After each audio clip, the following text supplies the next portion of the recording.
So last lesson के अंदर हमने इसका एक्सटर्नल मॉर्फोलॉजी देखा था, किस तरीके से आपका ऑर्गेनिज्म अपीयर होगा, कौन कौन सी पर्टिकुलर स्ट्रक्चर्स में अवेलेबल है. Now we will discuss that what is going to be the composition of test or tunic, because Herdmania के अंदर टेस्ट जो होता है एक प्रोटेक्टिव कवरिंग होता है बॉडी का, बॉडी को प्रोटेक्ट करके रखता है. लेदरी ट्रांसल्यूसेंट कवरिंग जो बॉडी को प्रोटेक्ट कर रही होती है. ठीक है, दो इसके मेजर फंक्शन हमने डिस्कस किए थे कि टेस्ट और ट्यूनिक जो है वो रेस्पिरेशन में भी हेल्प करता है और रिसेप्शन में भी हेल्प करता है. ठीक है, यानी कि beside acting like a covering, ये हमारा एक रिसेप्शन की तरह भी काम करेगा, यानी कि स्टिमुलाई को रिसीव करेगा और एक रेस्पिरेटरी ऑर्गन की तरह भी काम करेगा. इसके अंदर एक स्ट्रक्चर प्रेजेंट होती है जिसे हम कहते हैं ampullae, and these ampullae are actually responsible for these functions like reception and respiratory organ. क्योंकि एम्प्यूलाई बेसिकली है क्या, एम्प्यूलाई होता है कलेक्शन ऑफ ब्लड वेसल. हम इसका अच्छे से डिटेल में पढ़ने वाले हैं कि टेस्ट का ट्यूनिक का क्या कंपोजिशन होता है, and after that we will understand कि भी किस तरीके से रिसेप्शन में या फिर रेस्पिरेशन में हेल्प कर रहा है. ठीक है, तो हमने क्या कहा, इसके पास एम्प्यूलाई प्रेजेंट होते हैं which is collection of blood vessel, और ब्लड वेसल है तो आपको पता ही है, ऑब्वियस सी बात है रेस्पिरेशन में हेल्प करेगा क्योंकि गैसेस एक्सचेंज इज रेस्पिरेशन ना, तो ब्लड वेसल जितनी ज्यादा होगी उतनी अच्छे से रेस्पिरेशन हो पाएगा. और रिसेप्टर के लिए इसलिए क्योंकि इसके मैट्रिक्स के अंदर सेल्स प्रेजेंट होती है और वही सेल्स हमारा रिसेप्शन का काम भी करती है. रिसेप्शन का काम कौन करेगी, हो सकता है इसके अंदर कोई नर्व सेल पड़ी हुई हो, है ना. तो डिटेल में हम लोग देखते हैं कि टेस्ट और ट्यूनिक किस तरीके से अपनी फंक्शनैलिटी को परफॉर्म कर रहा है. तो टेस्ट और ट्यूनिक अगर बेसिक से स्टार्ट करें, protective covering of the body 4 to 8 mm thick होता है, एंड ये ट्यूनिसिन नाम के सब्सटेंस का बना हुआ होता है. इस ट्यूनिसिन नाम के सब्सटेंस को सिक्रीट कौन कर रहा है, मेंटल. टेस्ट के अंदर कैविटी होती है मेंटल, उसको सिक्रीट कर रही होती है. अगर मैं यहाँ पे एक रफ डायग्राम आपको बनाऊं तो हमने क्या कहा था कि these are atrial and the branchial siphons. Okay, टेट्रालिप इनकी स्ट्रक्चर होती है. This is going to be the organism, and now test और tunic, this is test or tunic of Herdmania. So this is a rough diagram. I hope you are getting my point. Yes, this is a rough diagram. And then इसके बाद हमने discuss किया था कि इसके अंदर क्या प्रेजेंट होता है, नीचे फुट प्रेजेंट होता है. ठीक है, तो हम इसका फुट बना लेते हैं. Suppose this is the foot of the Herdmania. Okay, these are substances attached on the surface of this.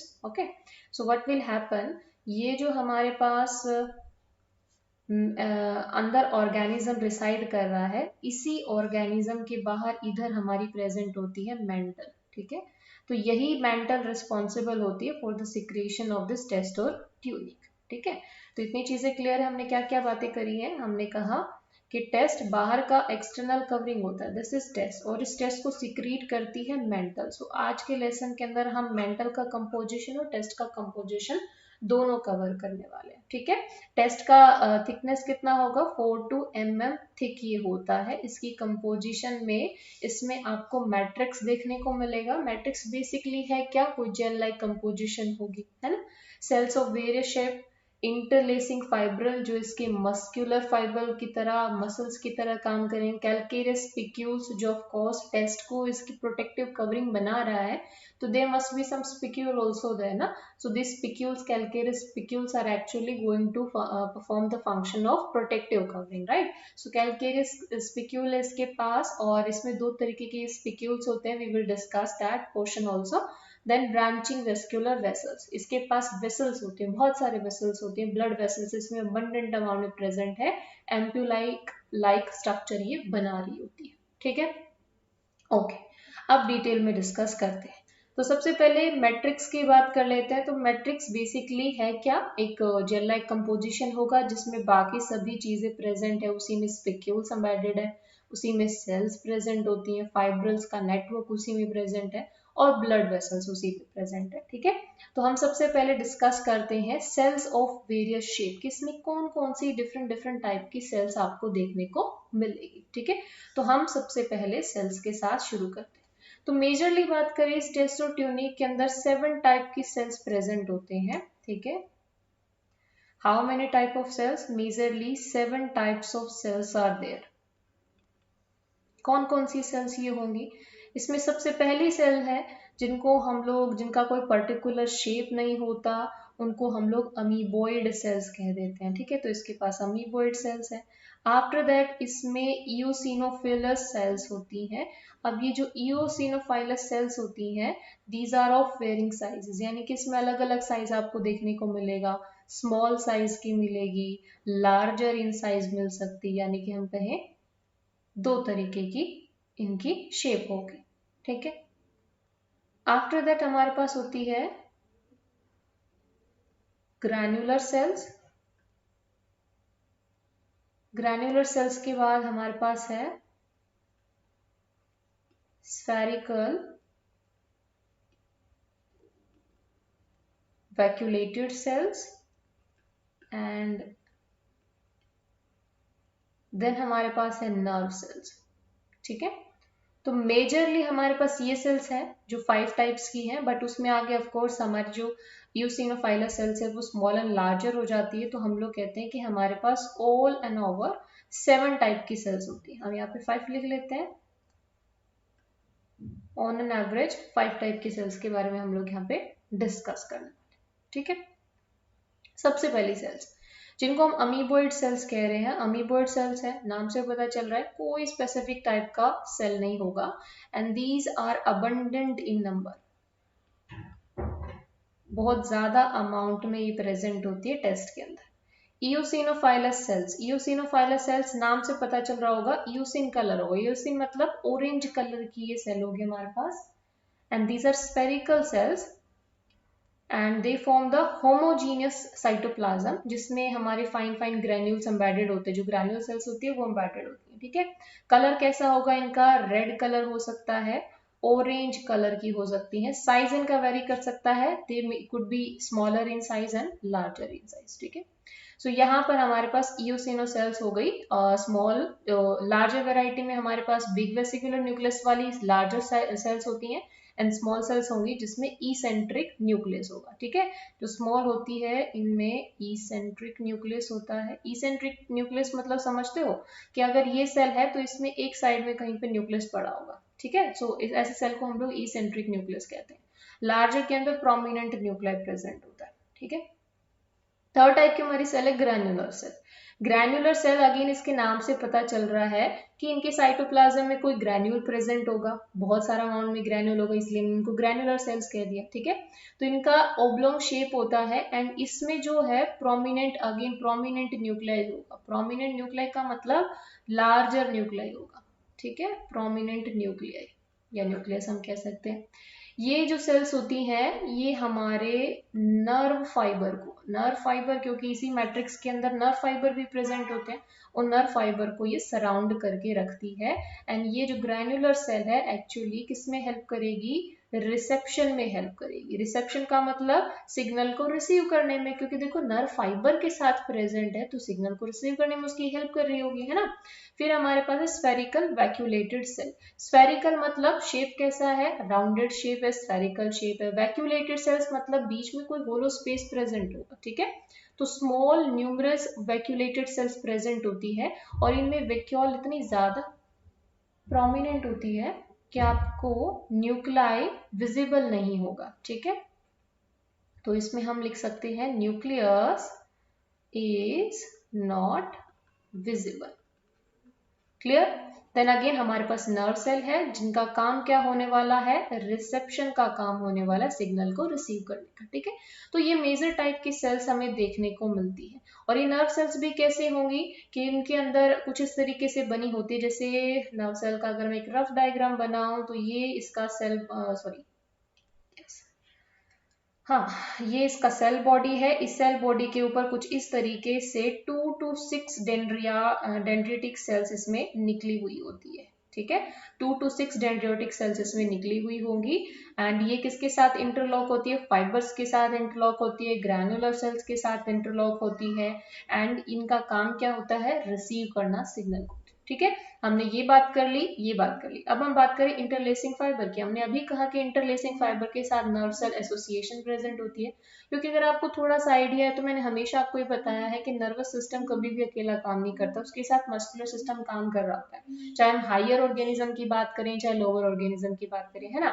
तो यहाँ पर हमारे पास नर्व सेल्स हैं as a representative of nervous system, और इंटरलेसिंग फाइबर जिसके लिए मैंने कहा ये मसल सेल की तरह काम करने वाली है, तो ये मस्क्यूलर सिस्टम का हमारा एक रिप्रेजेंटेटिव हो गया। तो ये दोनों टाइप की सेल मिलकर काम करने वाली, यानी कि interlacing fibre plus nerve cell plus granular cell, ये तीनों हमारे इंटर ब्लॉकिंग एसोसिएशन में प्रेजेंट होती है, ठीक है। Calcareous spicule which is again very very important. Okay, तो कैलकेरियस स्पिक्यूल्स मतलब कैल्शियम के बने हुए स्पिक्यूल्स हैं इस टेस्ट के अंदर। अब दो तरीके के स्पिक्यूल्स यहाँ पे हो सकते हैं। पहले हमारे स्पिक्यूल्स जिनका साइज थोड़ा छोटा है, इसलिए हमने उनको माइक्रोस्क्लेरस कह दिया। साइज अगर बड़ा है तो उनको हमने मेगा स्क्लेरस कह दिया। क्लियर, ठीक है। क्या कहा हमने कि दो तरीके के स्पिक्यूल हैं, माइक्रोस्क्लेयर एंड मेगास्क्लेयर। नाम से पता चल रहा है इनका स्मॉलर साइज होगा और इनका लार्जर साइज होगा, ठीक है। ओके, अब जो माइक्रोस्क्लेयर्स होते हैं दीज आर माइन्यूट बॉडी, छोटी छोटी बॉडीज हैं। किस तरीके का शेप होगा, रोड शेप होता है इनका। इस रोड शेप के अंदर भी आपको एक हेड देखने को मिलेगा, जैसे कि एक रफ डायग्राम अगर हम बनाए तो कुछ इस तरीके से एक हेड देखने को मिलेगा, एक टेल सी देखने को मिलेगी।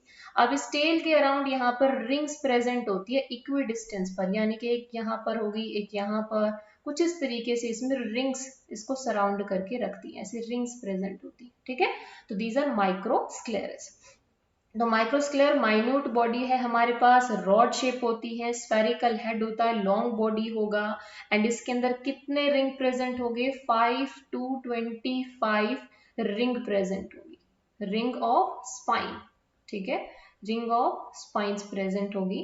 स्मूथ इनका जो हेड होता है ये स्मूथ होता है, यानी कि इस हेड के अंदर कोई रिंग नहीं देखने को मिलेगी, इस बॉडी के अंदर हमें रिंग देखने को मिलेगी, ठीक है। एवरेज साइज कहें तो 50 माइक्रा का इसका एवरेज साइज होता है, तो ये हो गया माइक्रोस्क्लेरस, ठीक है। मेगास्क्लेयर की बात करें, लार्जर देन द माइक्रोस्क्लेरर, एंड इनके अंदर भी आगे हमारे पास दो कैटेगरी आ जाती है on the basis of their shape. एक होती है पाइपेट शेप की, दूसरी हमारे पास होती है स्पिंडल शेप की, ठीक है। अगर साइज के अकॉर्डिंग मैं इनको अरेंज करूं तो सबसे छोटी हमारी कौन सी होगी, माइक्रोस्क्लेयर है ऑफ कोर्स, ठीक है। स्पिक्यूल की बात कर रहे हैं हम, है ना, सबसे छोटा माइक्रोस्क्लेयर हो गया, देन उससे बड़ी हमारी स्पिंडल शेप मेगास्क्लेयर हो गई, एंड देन उस सबसे लार्जर इन साइज होती है हमारी पाइपेट शेप मेगास्क्लेरस, ठीक है। स्पिक्यूल्स है तो ऑफ कोर्स एक तरीके से स्केलेटल सिस्टम को ये बना रहे, क्लियर, ओके। इनकी स्ट्रक्चर कैसी होगी, पाइपेट शेप वालों की पाइपेट जैसी स्ट्रक्चर होगी, कुछ इस तरीके से स्ट्रक्चर होगी, बीच में एक स्वोलन पोर्शन होता है, कुछ इस तरीके से स्ट्रक्चर होगी, ठीक है। यस, कुछ इस तरीके से इनकी स्ट्रक्चर होगी। जो स्पिंडल शेप है उनकी स्पिंडल के जैसी शेप होगी, पर देखने में आपको कुछ इस तरीके से इलोंगेटेड से स्ट्रक्चर देखने को मिलेंगे। यहाँ पे इसका न्यूक्लियस रिसाइड करेगा, ओके। तो इस तरीके की इनकी शेप और साइज होगा, ठीक है। अब हम बात कर लेते हैं वेस्कुलर वेसल्स। ऑफ कोर्स इसके अंदर बहुत सारी हमारे पास वेसल्स होती हैं, यानी कि पूरा एक नेटवर्क मिलेगा आपको टेस्ट के अंदर ब्लड वेसल का देखने को, और जहां पर सबसे ज्यादा ब्लड वेसल होती है उसको हम एम्प्यूलाई रीजन कह देते हैं। Clear guys, okay. So let me erase this and we will move further. So आप इस डायग्राम में देखिए, इस डायग्राम में आपको दिख रहा है टेस्ट के अंदर हमारे पास एक नेटवर्क दिखाया हुआ है। किसका दिखाया हुआ है कि किस तरीके से ब्लड वेसल प्रेजेंट होती है। अब ये जो टेस्ट की ब्लड वेसल्स होती है ये कुछ इस तरीके से होती है, अगर मैं यहाँ पे ड्रॉ करूँ तो इस तरीके से ये एंड पे एक नॉब लाइक स्ट्रक्चर बनाएगी, देन एक नॉब लाइक स्ट्रक्चर बनाएगी, और इस तरीके से इन्होंने पूरा एक नेटवर्क बना रखा होता है। जैसे इस तरीके से मैंने एक नेटवर्क बना दिया, ठीक है। इस तरीके से ब्लड वेसल का टेस्ट के अंदर पूरा एक नेटवर्क होता है। ठीक है। अब ये नॉब क्या है? ये नॉब वही है जिसकी बात मैं अभी तक करती हुई आई हूँ कि दीज आर द एम्प्यूलाई और the swollen portion of the blood vessel. ठीक है, ये क्या है? एम्प्यूलाई है। सबसे ज्यादा यहाँ पे ब्लड वेसल का एसोसिएशन है, इसलिए यही वो रीजन है जो आगे जाके रेस्पिरेशन में काम करने वाला है और रिसेप्शन की तरह काम करने वाला है, because these blood vessels are not alone. ये मैट्रिक्स के अंदर ऑफ कोर्स प्रेजेंट है and they are interlocking with the nerve cells and all the interlacing fibrils. Okay, so इस तरीके से एक ब्लड वेसल का पूरा नेटवर्क प्रेजेंट होता है। इनको हम टर्मिनल नॉब भी कहते हैं और इनको एम्प्यूलाई भी कहा जाता है। ठीक है, क्लियर? ओके,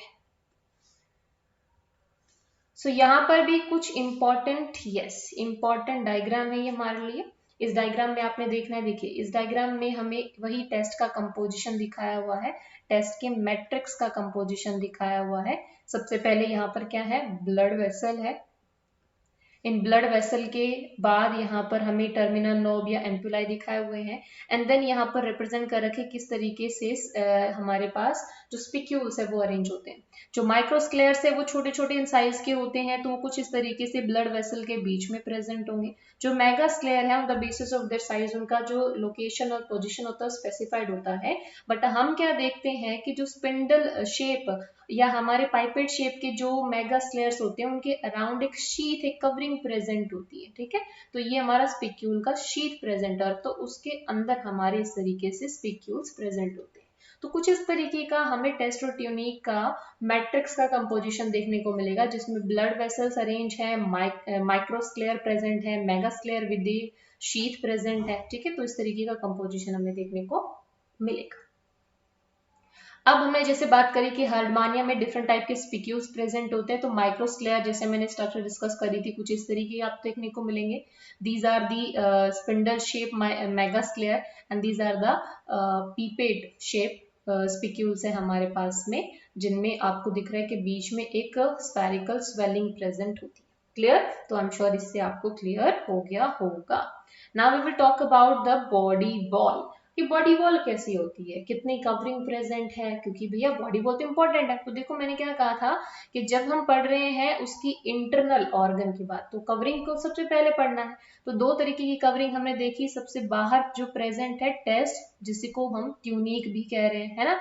दूसरा हमने कहा था इसका बॉडी वॉल, और इसी बॉडी वॉल को क्या कहा जाता है? मेंटल कहा जाता है। मैंने कहा था ये मेंटल है, बहुत इंपॉर्टेंट है, क्योंकि मेंटल ही है जो अंदर से ऑर्गेनिज्म को कवर करके रख रहा है। बाहर से टेस्ट प्रेजेंट है, अंदर से मेंटल है, बट यही मेंटल है जो इस ऑर्गेनिज्म की इस टेस्ट के सिक्रीशन के लिए रिस्पॉन्सिबल है। यानी कि यही मेंटल है जो इस सब्सटेंस को बनाने वाला है, जो टेस्ट की फॉर्मेशन आगे जाके करेगा। ठीक है, तो हमारा जो बॉडी वॉल या मेंटल है एक्चुअल में है क्या? देखो टेस्ट और ट्यूनिक हमारा क्या था? It is ectodermal in origin except some cells, ectodermal in origin था। ठीक है, बॉडी वॉल जो मेंटल है ये क्या करता है? इसको बना रहा है ना। तो मेंटल जो है हमारे अंदर की तरफ प्रेजेंट होता है, और इस मेंटल के अंदर ये भी अगेन कैसा है? Ectodermal plus mesodermal in origin, यानी कि कुछ पोर्शन इसका मीजोडर्मली ओरिजिनेट होगा, कुछ पोर्शन इसका एक्टोडर्मली ओरिजिनेट होगा। तो इसके अंदर तीन कवरिंग होती है। सबसे बाहर वाली कवरिंग को हम लोग बोलते हैं एपिडर्मिस। ठीक है, एपिडर्मिस किसकी बनी हुई है? फ्लैट हेक्सागोनल सेल की बनी होगी। ठीक है, हेक्सागोनल सेल्स है, फ्लैट है, एक लेयर प्रेजेंट होगी कुछ इस तरीके से, उसकी बाहर एक हमारी एपिडर्मिस की कवरिंग प्रेजेंट है। ठीक है, दूसरी हमारे पास कौन सी लेयर है? दूसरी हमारे पास मेसेनकाइम लेयर। अब ये मेसेनकाइम लेयर है, बीच में प्रेजेंट है in the mid of epidermis and mesenchyme layer. ठीक है, तीसरी हमारे पास लेयर है इनर एपिडर्मिस, और इसी का आप अलग अलग नाम भी देख पाओगे कि जो एपिडर्मिस होती है उसको आउटर एक्टोडर्म भी कहा जाता है। ठीक है, और इनर एपिडर्मिस को इनर एक्टोडर्म भी कहा जाता है। ठीक है, इनर एपिडर्मिस जो होती है it is polygonal in nature. ये भी फ्लैटन सेल्स का बना हुआ है, but these are polygonal cells. Clear? इतनी बातें बस आपने याद रखनी है, ठीक है। तो बॉडी वॉल में हमने क्या ध्यान रखना है, बॉडी वॉल ऑफ हर्टमानिया को मेंटल कहते हैं, थिक कवरिंग होता है, मस्कुलर कवरिंग है, और ये अंदर से बॉडी को कवर करके रखता है, from the interior end to the dorsal region तक ये बॉडी को कवर करके रख रहा है। मेनली इसका जो मस्कुलर पोर्शन है वो एंटीरियर टू डोर्सल रीजन तक ही प्रेजेंट, हमने कहा था ना, this one is the anterior and this one is the posterior, this one is dorsal, this one is ventral. तो ये वाला जो हिस्सा होता है it is muscular in nature, बाकी रीजन में इतने ज्यादा आपके मसल्स नहीं प्रेजेंट होते। तो कॉन्ट्रैक्शन कहाँ पे होता है, इस रीजन के अंदर कॉन्ट्रैक्शन होता है, ठीक है। तीन कवरिंग होती है mainly, epidermis, mesenchyme and inner epidermis. Specific type की सेल्स हैं इनके अंदर जो हमारे टेस्टोट्यूनिक का सिक्रीशन कर रही होती है, ठीक है। अब इस डायग्राम में आपको क्या चीजें दिखाई हुई है कि हर्टमानिया को इंटरनली जब हमने टेस्ट को रिमूव कर दिया है तो हर्टमानिया कुछ इस तरीके का देखने को मिलेगा। हमने क्या किया, टेस्ट को हटा दिया है, अंदर सिर्फ क्या देखने को मिल रही है, अंदर सिर्फ और सिर्फ आपको यहाँ पर मेंटल कैविटी देखने को मिल रही है, ठीक है। क्या है, मेंटल देखने को मिल रही है। तो यहाँ पर आपको सिर्फ और सिर्फ मेंटल देखने को मिल रही है, दिस इज द मेंटल, और मेंटल के अंदर हमारा ऑर्गेनिज्म है। हमने क्या किया है, हमने इसमें से टेस्ट को हटा दिया है। जब हमने टेस्ट को हटा दिया है तो हमें अंदर के ऑर्गन्स विजिबल हो रहे हैं। अब अंदर हमें किस तरीके का ऑर्गेनिज्म देखने को मिलेगा वो हमें देखना है। तो इसमें एक डायग्राम है जो हमें लेफ्ट साइड का विजन दिखा रहा है, दूसरा जो डायग्राम है वो हमें राइट हैंड साइड से दिखा रहा है। तो सबसे पहले डायग्राम में हम देखते हैं कि लेफ्ट साइड है ऑर्गेनिज्म के अंदर क्या क्या ऑर्गन्स हमें देखने को मिलेंगे। तो हमने क्या बात करी थी, ये इसका एंटीरियर साइड है, इस एंटीरियर साइड में ब्रैंकियल एपरेचर होगा। ब्रैंकियल एपरेचर टेट्रालोब स्ट्रक्चर होती है, 4 लिप प्रेजेंट होते हैं, सराउंड करके रखता है। यही इनकरंट कैनाल की तरह काम करता है क्योंकि वाटर यहाँ से एंटर करने वाला है, वाटर एंटर करने वाला है। अच्छा, एक चीज और, मेंटल के अंदर एक हमारे पास कैविटी होती है। मेंटल जो है एक कैविटी को सराउंड करके रखती है जिसे कहते हैं आर्ट्रियल कैविटी। आर्टरियल कैविटी या इसी को आर्ट्रियम कहा जाता है। खाली स्पेस है, होलो स्पेस है, इसी होलो स्पेस के अंदर वाटर फिल्ड होगा।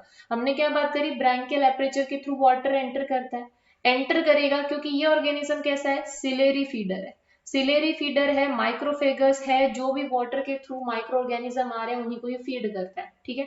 तो अब वाटर जो है वो एंटर भी तो करना पड़ेगा ना, और क्योंकि यहाँ पर फूड को एब्जॉर्ब करना है ना, फूड को लेना है, तो थोड़े टाइम के लिए वाटर को वहां पर रखना भी है। तो इसी आर्टरियल कैविटी के अंदर वाटर रहता है एंड देन फेरिनेक्स के थ्रू हमारा यहाँ से एब्जॉर्प्शन हो जाता है, जो भी माइक्रो ऑर्गेनिजम्स होते हैं उनका, या कहीं उनकी इंगल्फिंग हो जाती है। एब्जॉर्प्शन ना कहते हैं, हम उसको इंगल्फिंग कह सकते हैं, ठीक है।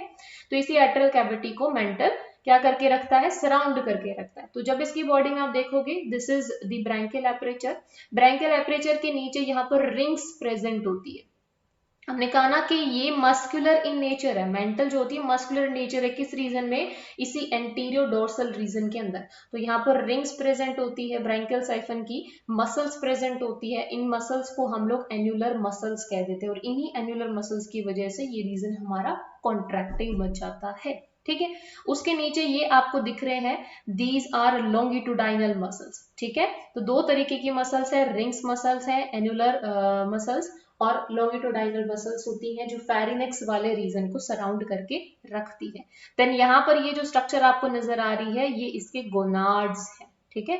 हम इसको रिप्रोडक्टिव स्ट्रक्चर में अच्छे से डिस्कस करेंगे, बट अभी के लिए आपने यहाँ से ध्यान रखना है, इसमें ये इसका टेस्टिक्यूलर रीजन है, ठीक है। तो इसमें गोनाड प्रेजेंट होते हैं। ये कहाँ से नजर आ रहे हैं, लेफ्ट साइड से नजर आ रहे हैं। तो लेफ्ट साइड में भी नजर आएगा। लेफ्ट साइड के बाद यहाँ पर आपको देखने को मिलेगा एक स्ट्रक्चर। ये स्ट्रक्चर क्या है, इसका लेफ्ट लीवर। इसमें दो लीवर लोब होते हैं, एक लेफ्ट और एक राइट। तो लेफ्ट साइड से ऑफ कोर्स हमें लेफ्ट वाला नजर आ रहा है, राइट साइड से हमें राइट वाला नजर आएगा। देन नीचे यहाँ पर ये जो होलो स्पेस प्रेजेंट है, दिस इज द इंटेस्टाइन, और उसके अलावा ये जो स्पेस होगा, this is the atrial cavity.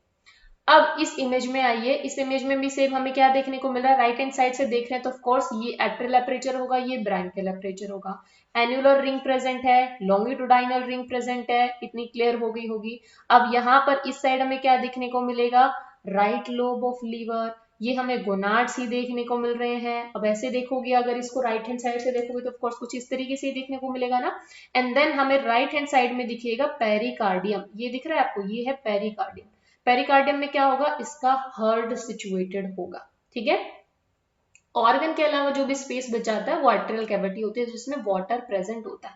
एक और चीज मैं बता देती हूँ, जो फेरिनेक्स वाला रीजन होगा उसमें कुछ इस तरीके से ऐसे हमारी ग्लैंड प्रेजेंट होती है, इन ग्लैंड को हम बोलते हैं एंडोस्टाइल ग्लैंड।